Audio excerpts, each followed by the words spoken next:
Breaking news. The president and first lady have tested positive for the coronavirus. This coming after one of the president's closest advisors tested positive. Hope Hicks traveling with Trump to and from the first presidential debate in Cleveland, Ohio on Tuesday. For the very latest, we go now to ABC News White House correspondent Rachel Scott. Rachel, you've been right there, front and center, covering the Trump presidency. What's the talk tonight? There is a level of panic inside the White House and, frankly, right now across the country. The concern now is going to be tracking down who else has been in close contact with the president that will need to be quarantined. That could range from the White House press secretary to his Secret Service detail to other senior advisors. Remember, he was just on the stage with Joe Biden at that debate.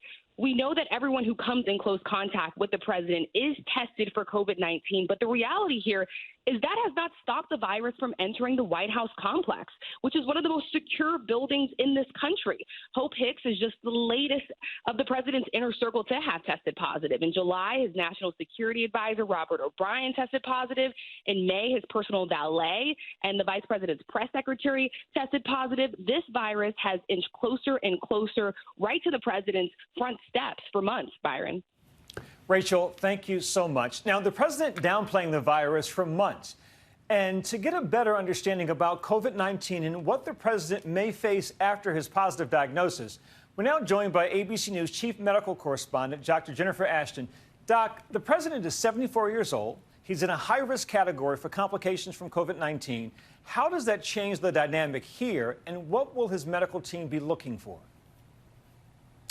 Well, Byron, first of all and foremost, the macro view of this is that while he is the president and arguably the most powerful person in the world, to his medical team, he's a patient. So he'll be monitored for changes in his vital signs. As you mentioned, he has multiple factors that do place him at higher risk. His age, he has a body mass index or BMI that places him in the obese range. And he's a man, which we know based on published data face a 2-time higher mortality risk or risk of death at every age group compared to women. Now, again, these are just statistics. So in medicine, it's really important not to speculate, just to work with the data that we have at the moment and not to look back, but to stay in the present and follow the patient that way. Dr. Jen, thank you so much. We're now joined by ABC News chief business correspondent Rebecca Jarvis. Rebecca, overnight, stock market indicators plummeted after the news of President Trump's positive test. What about this news is reverberating on Wall Street?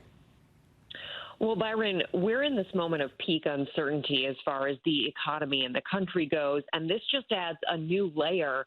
That news triggered the immediate sell-off on Wall Street, and so much of the economy continues to hang in the balance as a result of this pandemic, and you see it reflected in the unemployment rate, 8.4%, the highest since the Great Recession. While a number of people are returning to work, there are still extremely elevated layoffs. Just last week, 837,000 new Americans filed claims for unemployment benefits, and we have a long way to go in climbing out of this deep hole with the future of stimulus plans unclear, an election, a pandemic, and now this.